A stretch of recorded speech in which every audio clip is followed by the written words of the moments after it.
Kita diskusi lebih lanjut tentang digital disruption. Semua hal nanti akan digantikan oleh robot. Apa yang bisa mekanik dan elektrik pasti diganti robot. Jadi manusia semuanya nanti bisa digantikan oleh AI. Artificial Intelligence. Disrupsi digital ini akan banyak menelan bisnis bergaya tradisional. Bayangkan gerakan digital disrupsi ini seperti gerakan vortex, yaitu gerakan baling-baling pesawat. Baling-baling itu kalau muter makin kencang dan makin banyak dayanya, makin melumat putarannya ke dalam. Ini gambaran industri. Mana yang makin ke tengah, mana yang makin mendekat dengan titik lumatan, makin hancur-hancuran bisnis itu. Pertama yaitu Google dan Facebook. Mereka adalah industri yang paling cepat mendisrupsi sekaligus paling cepat terdisrupsi. Dalam 10 tahun ke depan akan terjadi perubahan dalam dunia sosial media dan dunia search engine, di mana mungkin saja tetap Google yang memimpin, namun sudah bergeser jauh kefungsiannya dari saat ini. Kedua, media akan terdisrupsi yaitu media mainstream.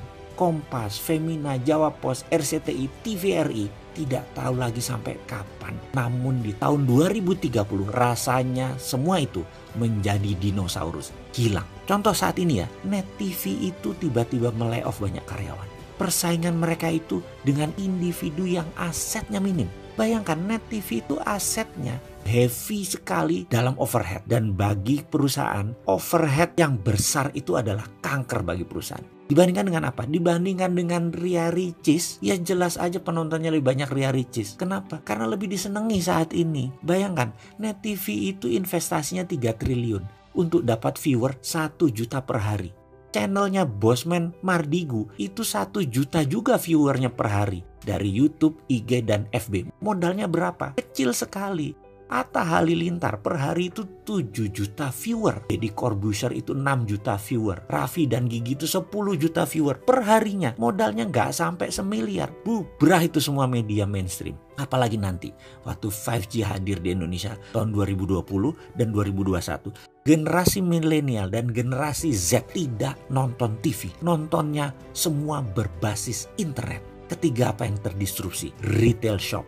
Ramayana, Matahari, departemen store serba ada akan musnah menjadi marketplace digital jualannya. Menjadi personal bisnis itu dan menjadi direct bisnis itu. Produsen langsung ke konsumen dan konsumen langsung request ke produsen. Nggak ada lagi orang tengah, nggak ada lagi pajangan, nggak ada lagi retail shop. Keempat adalah hadirnya fintech, financial technology. Barusan kita cerita kalau banyak bank akan atau sudah mengurangi kantor cabangnya. Ini akan merubah dunia perbankan, baik dari jumlah cabang, jumlah karyawan, hingga jumlah ATM. Di tahun 2030 bahkan, dibandingkan dengan saat ini, akan tinggal 20% jumlah karyawan bank, cabang bank, dan mesin ATM. Karena semua sudah menjadi mobile. Kelima, selanjutnya, apa yang terdisrupsi? Telekomunikasi. WA itu akan melibas semuanya. Telkom akan berubah landscape-nya. Kenapa? Karena mendadak komunikasi menjadi semuanya gratis. 5G nanti bisa gratis. Dan kalau Telkom mengadopsinya telat, baru 2045, Singapura sudah mengadopsinya sekarang, maka di tahun 2021 telepon kita bisa 3. Salah satu teleponnya adalah Singtel. Karena kita nggak bisa tahan lagi udah pakai satelit. Semua wilayah Indonesia di cover dan gratis. Mampus itu Telkom. Tapi itu adalah bisnis yang terjadi bahwa telekomunikasi akan terdisrupt kalau tidak cepat-cepat melakukan perubahan game changing. Kenapa? Karena telekomunikasi merubah dari more for less jadi more for zero. Itulah yang dilakukan oleh digital company. Mereka menghasilkan more for zero. Itulah ciri digital disruption. Keenam, apa yang terdisrupsi kemudian? Edukasi. Edukasi nanti tidak akan pakai ruang kelas dan guru lagi. Apa yang dilakukan? Mereka menggunakan digital, ruang kelas tidak sebanyak sekarang lagi. Kampus dan sekolahan itu tinggal separuh kebutuhan ruang kelasnya karena semua digital. Guru dan dosen tinggal separuh dibandingkan saat ini. Karena itu akan terjadi disrupsi gila-gilaan di bidang edukasi.